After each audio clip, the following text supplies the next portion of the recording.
13 minutos para 6 e o papo agora é reforma previdenciária e as regras de transição, assunto que me interessa muito. Com a reforma da Previdência, as pessoas que já estavam no mercado de trabalho podem se enquadrar em alguma das 5 regras de transição que estão previstas nos artigos 15 a 20 da Emenda Constitucional número 103. E hoje a gente vai falar da primeira regra, mas não custa também, né? A gente lê aí um resuminho das 5 regras. Eu vou pedir para o doutor me ajudar aqui, o doutor Guilherme Colim. Muito boa noite praticamente agora, doutor Guilherme. Boa noite, Cláudio. Como está? Tudo bom? Tudo bem. A gente tem aqui um resuminho aqui das 5 regras. Gostaria que o senhor falasse um pouquinho para a gente dessas 5 regras aqui. Bom, a regra número 1 é a regra da pontuação. Ela é muito parecida com o critério de pontuação utilizado na lei antiga, originalmente criado para fins de afastamento do fator previdenciário. Na regra número 1, a pessoa deve atender o requisito da idade, 30 anos mulher, 35 anos homem, e a soma da idade, o tempo, 35 homem e 30 mulher, tempo de contribuição, e este período, este tempo somado com a sua idade, deve alcançar 87 para mulheres, 97 para homens. Esse período ele aumenta com o decorrer do tempo, e o valor do benefício será de 60% da média, mais 2% por ano que exceder ao 20º para homens e 2% por ano que exceder ao 15º para mulheres. Essa é a regra número 1. A regra número 2 é a que prevê o pedágio de 50%. Peraí que eu vou ter que olhar minha cola aqui. Não, tá aqui, pode olhar. A regra número 2 é a que exige idade mínima de 61 anos para homem e 56 anos para mulheres, 30 anos para mulher, 30 anos de trabalho para mulheres e 35 para homens. E essa aqui é a regra que prevê em que a idade mínima aumentará em 6 meses para cada ano que exceder. A regra atual da Previdência Social exigirá 65 anos para homens, 62 anos para mulheres, a regra atual, não estou falando de regra de transição, e 15 anos de trabalho de tempo de contribuição. No caso desta regra de transição, ela tem idades menores, a regra número 2. A regra número 3, ela serve para quem tinha, em novembro de 2019, 2 anos de tempo de contribuição a menos. Ou seja, a regra número 3. A pessoa, lá em novembro de 2019, homem teria que ter completado 33 anos de contribuição, mulher, 28 anos de contribuição.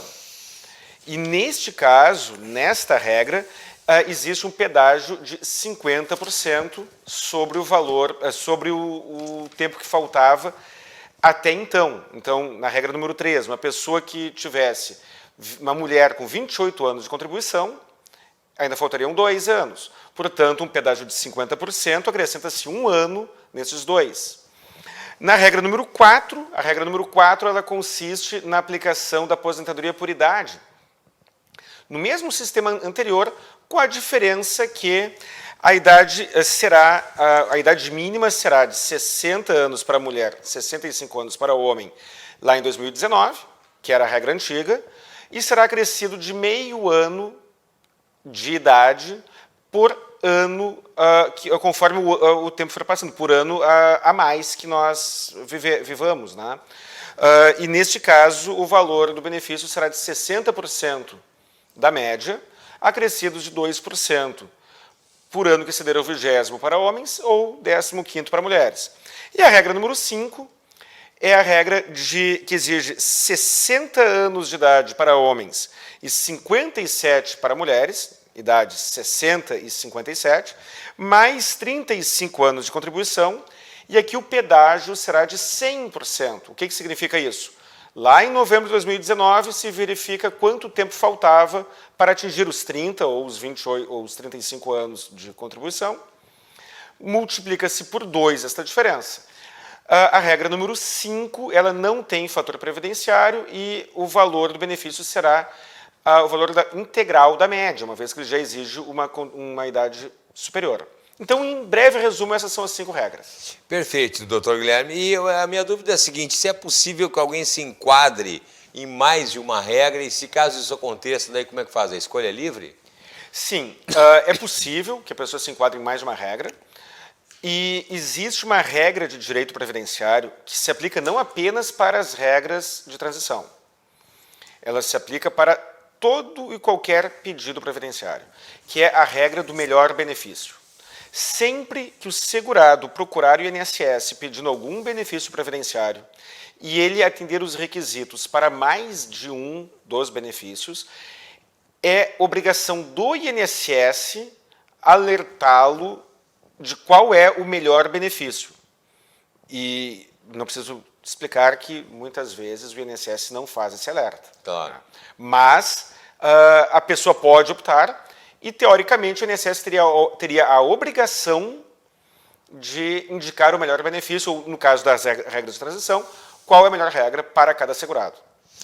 E no caso da regra número 1, que é o tema de hoje, leva-se em conta aí a idade e o tempo de contribuição, mas o tempo de contribuição segue aumentando, doutor? Sim. A regra dos 85,95, que hoje já são 87,97, ela foi criada já prevendo um aumento. Então não se trata de uma alteração legal, se trata da execução de uma regra criada lá atrás. O que significa isso? Hoje, em 2020, o requisito para o enquadramento nesta regra de transição é 87 pontos para mulheres, 97 pontos para homens. No ano que vem, a regra passará a ser de 88 98. Haverá esta progressão até chegar nos 95 105.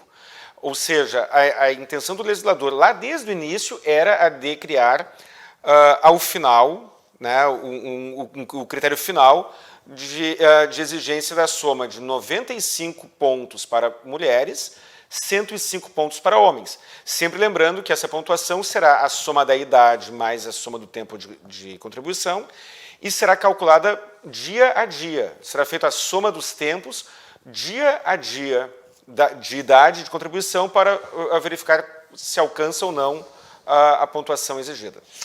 E no meu caso aqui, doutor, vamos puxar aí a brasa para o meu assado aqui, ó. Eu tenho 53 anos e estou completando 35 anos de trabalho o ano que vem. Como é que eu fico nessa situação? Eu precisaria saber qual era o teu tempo de contribuição em novembro de 2019.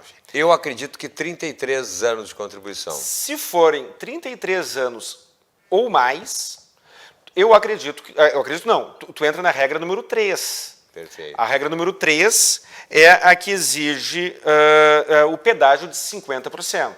Esta é a tua regra, provavelmente será número 3. Um ano. Daí, sim. Um ano que falta, um ano de pedágio. Um ano de pedágio. Lembro que, digamos que tu tenha lá 32 anos e 11 meses. Isso. 32 anos, 11 meses e 29 dias. Isso. Tu estarás fora da regra número 3.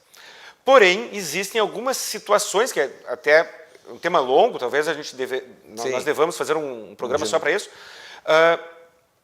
Em algumas situações é possível buscar tempo no linguajar dos advogados. O que é buscar tempo? É investigar no histórico do segurado, fazer uma investigação no histórico do segurado, se ele tem, por exemplo, período de aviso prévio. A pessoa que está em aviso prévio tem o tempo de aviso prévio indenizado, ele conta para fins previdenciários, só que o INSS não recebeu o memorando, né, na época do memorando. Isso é o que está na lei, mas não é o que o INSS aplica. Né. Outra situação, ou seja, uma pessoa que ao longo da vida ficou alguns períodos em aviso prévio, porque trocou de emprego, ela talvez consiga averbar algum tempo a mais, e isso fará diferença, isso poderá permitir a sua entrada nesta regra número 3, por exemplo. Outra situação, no tema buscar tempo, né?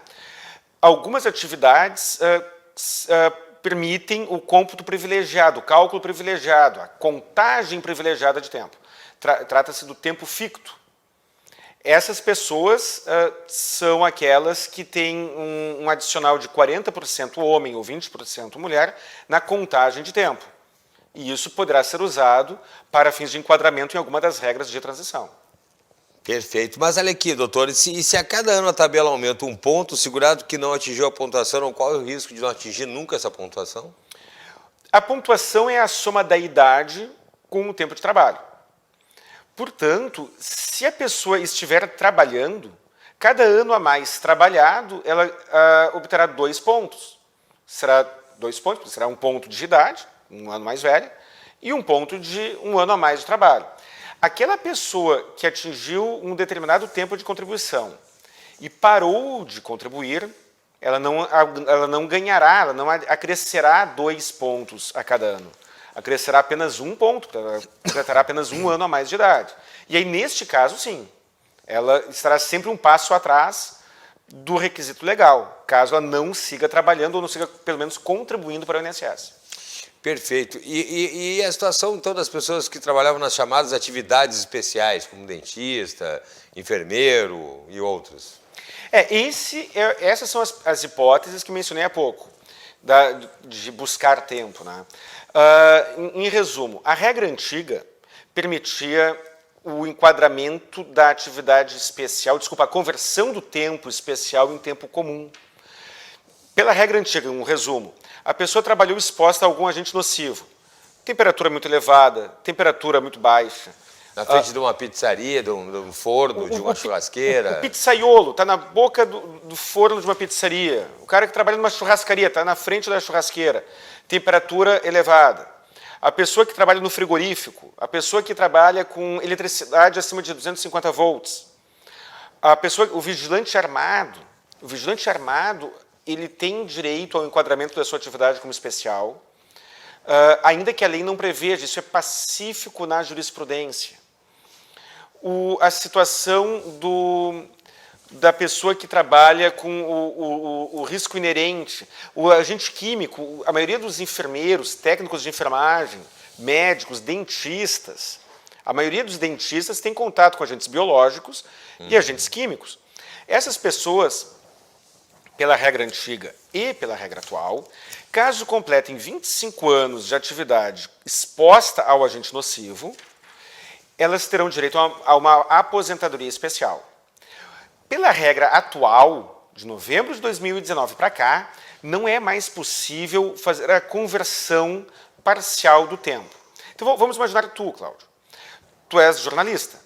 Vamos imaginar que em algum período da vida tu desempenhou alguma atividade exposta a algum agente nocivo.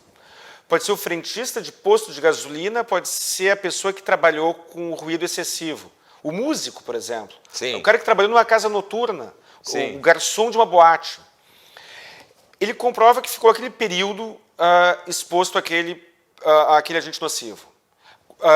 Aquele período será computado em 1,4. Terá o acréscimo de 40% na contagem de tempo para homens e 20% para mulheres. Então, vamos imaginar uma pessoa que ficou 3 anos, 4 anos, trabalhando com ruído excessivo, por exemplo. Ela terá, nesses 4 anos são 48 meses vezes 20% para mulher ou 40% para homem, esse período será adicionado no seu tempo de trabalho para todos os fins. Isso, o trabalho desempenhado até novembro de 2019. Entendi. E, doutor, e a questão, assim, por exemplo, na regra da pontuação, o valor do benefício vai ter o redutor da reforma, mas não será mais integrado ainda? Não. A reforma, ela aplica na regra, por exemplo, na regra número 1, que é o que nós estamos falando. Ela aplica a pontuação, só que após atendido este requisito, ou melhor, o atendimento desse requisito servirá para o enquadramento naquela regra, não para cálculo do benefício. Esse critério, como eu mencionei, lá atrás, lá quando ele foi criado, quando ele nasceu, a finalidade era afastar o fator previdenciário. Então, a regra antiga, a pessoa que atendeu os requisitos da aposentadoria pela regra antiga até novembro de 2019. Essa pessoa, se ela atingir a pontuação, que na época de em 2019 era 86,96, esta regra servirá para afastar o fator previdenciário. Então, no caso de uma pessoa que tenha 35 anos de contribuição em 2019, mas seja mulher, ela atendeu o período de tempo necessário. Se ela tiver 52 anos, ou melhor, 51 anos de idade em 2019 e 35 anos de contribuição, ela tem os 86 pontos e poderá se aposentar pela regra antiga, ainda que peça o formule pedido hoje, porque ela atendeu os requisitos lá atrás. Esta era a finalidade da pontuação naquela época. A finalidade hoje é apenas para fins de enquadramento. Para fins de cálculo, será 60% da média de todas as contribuições de julho de 94 para frente, acrescido em 2% por ano que exceder ao 20º para homens, ou 2% para ano que exceder ao 15º para mulheres.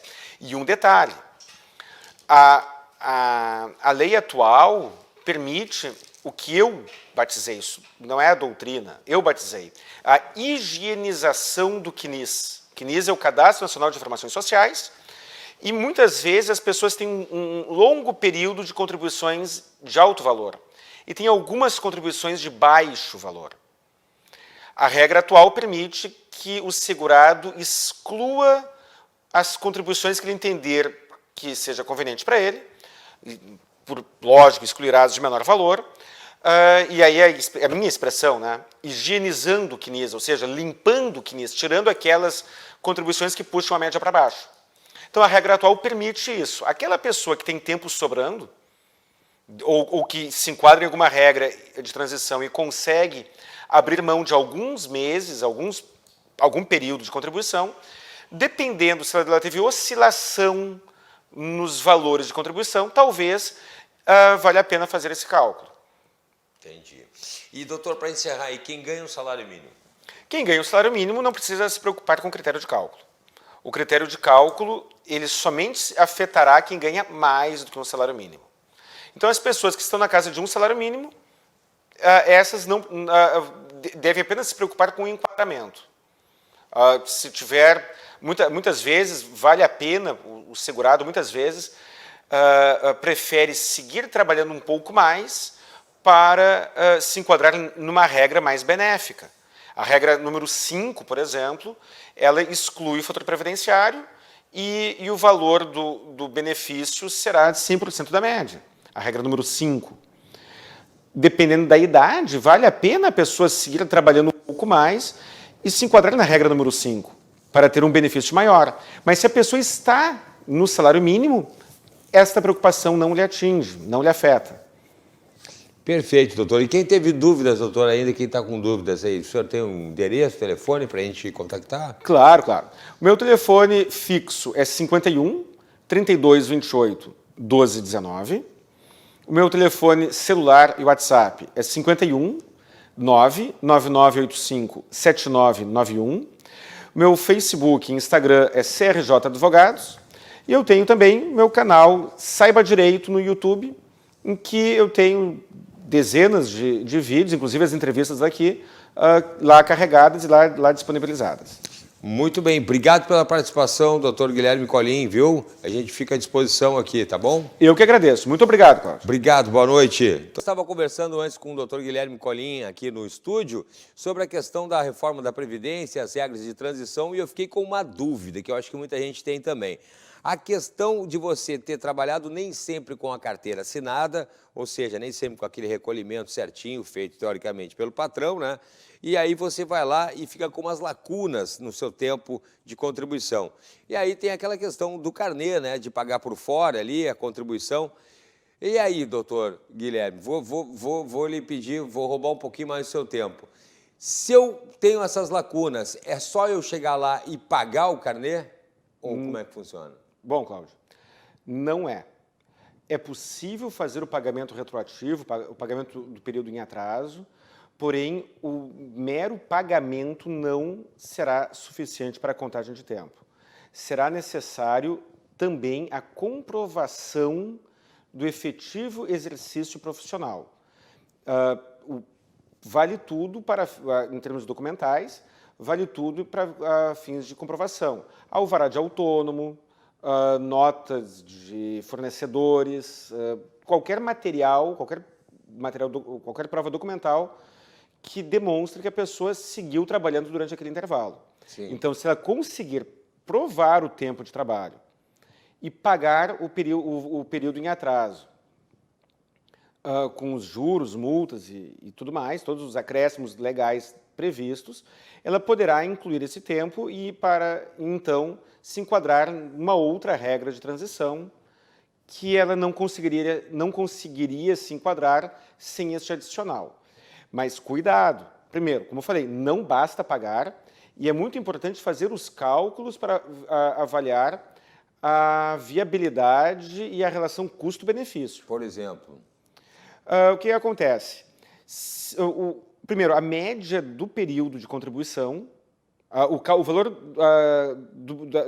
da contribuição corresponderá à média do período de contribuição. Sim. E não aquilo que a pessoa ganhou efetivamente naquela época. Ah, perfeito. Terá a multa, juros e correção monetária. Se forem muitos meses, um período muito longo, o valor realmente pode ficar muito alto. E, então, a pessoa deverá fazer a conta para avaliar se é ou não vantajoso. Se é vantajoso esperar, né? A gente tem esses cálculos que são feitos por contadores, normalmente, doutor? Todos os dias eu recebo propaganda de pelo menos um contador me oferecendo serviço de cálculos previdenciários. E o que isso pode ajudar? Ajuda muito. O cálculo feito pelo contador, ele fará algumas simulações, demonstrando o que vale mais a pena, quais são os ônus e os bônus de cada hipótese.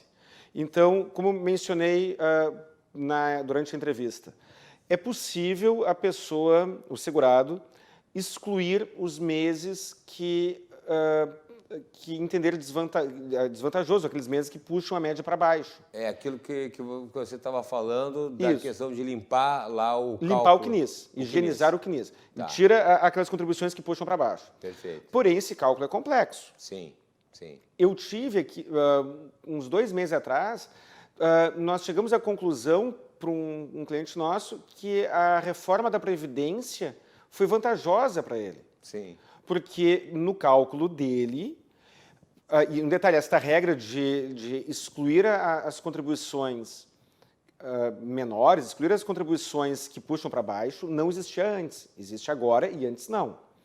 Então, num caso concreto que eu peguei, que nós pegamos, a pessoa ela obteve uma aposentadoria quase R$1.000, um pouco menos de R$1.000, acima do que receberia na regra antiga, mas porque ela tinha uma oscilação muito grande no CNIS. Ah, perfeito. E aí, então, foi feito o cálculo e puxou para baixo. E aquelas parcelas que puxaram para baixo, elas foram excluídas. Né? Entendi. E só para encerrar, doutor Guilherme, a gente tem a questão ali, por exemplo, as pessoas que faltou um mês, faltaram 2 meses, faltaram pouco tempo, que pontos que a gente pode buscar, como a gente tinha comentado antes ali, aquela questão do termo jurídico ali, por exemplo, aviso prévio, vale talvez para buscar? Sim, o aviso prévio ele conta para fins previdenciários e a atividade especial. Quando o advogado previdenciarista conversa com o cliente e verifica que falta pouco tempo para um enquadramento em alguma regra de transição ou para algum benefício mais vantajoso, ele pega a carteira de trabalho do cliente, emprego por emprego, e pergunta para o cliente se ele tinha ruído excessivo, o que tinha de agente nocivo. Claro. É feita uma investigação profunda nisso. Muitas vezes a pessoa trabalhou em condições especiais e não fazia ideia. O caso do cozinheiro. Uma cozinha de não vamos falar da pizzaria ou da churrascaria, porque isso é muito óbvio. Sim. Uma cozinha de restaurante comum. Talvez tenha um equipamento com ruído muito alto, um liquidificador, uma lancheria, por exemplo. Normalmente costuma ter um liquidificador. Provavelmente terá uma chapa, no caso de uma lancheria, com temperatura mais alta. Gás, tubulação, essas coisas assim. O gás não afeta, mas a temperatura afetará. No caso da pessoa que trabalhou em cozinha de restaurante. Não tem ventilação. Se afetar ou não a temperatura, isso será relevante também, é claro. Às vezes a pessoa trabalha como garçom numa casa noturna. Sim, barulheira. Tinha som ambiente, o advogado pergunta para o cliente, tinha som ambiente? Aquele som era superior a 85 decibéis, dependendo da época, poderia ser 85 ou 90, aí é um outro assunto, mas tinha som ambiente, o som era alto. Às vezes, alguns meses que se consiga comprovar de atividade especial é suficiente. A pessoa, às vezes, trabalha como secretária de dentista. O que importa é o agente nocivo, não a profissão. Sim. Secretária. A minha secretária não tem agente nocivo. Aliás, o único agente nocivo que ela tem é conviver comigo, né? Mas isso a lei previdenciária não prevê. Não prevê, né? Que deveria, talvez, né? Mas a secretária de um dentista, normalmente as secretárias não trabalham expostas a agente nocivo. Sim. Mas em algumas situações aquela pessoa acumula a função de secretária com auxiliar de dentista. Sim, sim. Aí fica exposto a uma radiação, numa radiografia. Fica exposta à radiação, ao agente biológico, materiais, algo sim. assim. A própria contaminação ali do E paciente. se ela comprovar esta exposição, ela poderá pleitear este enquadramento como atividade especial e pedir aqueles 40% ou 20%, se for homem ou mulher, no cômputo do tempo de contribuição. Então, quando falta pouco tempo para o segurado se enquadrar em alguma regra, tem que investigar isso aí. O advogado enlouquece, o advogado procura item a item o que ele consegue buscar. Perfeito. Olha, e aí para quem tem dúvidas ainda, que eu sei que é um assunto complexo e mexe com a vida das pessoas, porque nós comentamos aqui na outra entrevista, doutor Guilherme Colim, a questão desse momento, né, que a pessoa está ali para retirar a sua aposentadoria. Depois que se retira, fica difícil mudar, né? Então é importante ficar atento a todos esses detalhes que, às vezes, por má orientação, e muitas vezes não vai ser o INSS que vai orientar, né? É bom a pessoa ficar atenta ali, né? O custo de um contador é baixo. Este cálculo que os contadores previdenciários fazem podem, às vezes, indicar uma diferença brutal no resto da vida daquela pessoa. Claro. Como mencionei, deu um processo que eu peguei, não fui eu que fiz o cálculo, foram quase R$1.000 de diferença. Por mês, vezes o resto da vida. Né? O contador fez aquele cálculo, fez as simulações, fez as diversas simulações que seriam possíveis, e nós encontramos em conjunto uma forma de otimizar o cálculo previdenciário. Aquele meu cliente que chegou xingando a reforma da Previdência, mordeu a língua, porque ele está no grupo minoritário que foi beneficiado por ela. Olha aí. Quem tem dúvida, doutor Guilherme, como é que faz para contatar aí com você? Bom, como mencionei, telefone fixo, 51 32 28 12 19, celular 51 99985 7991, redes sociais, Instagram e Facebook, CRJ Advogados, e o meu canal também, Saiba Direito. Muito bem. Obrigado pela hora extra aí, doutor Guilherme. E eu que agradeço. Um grande abraço. Um grande abraço.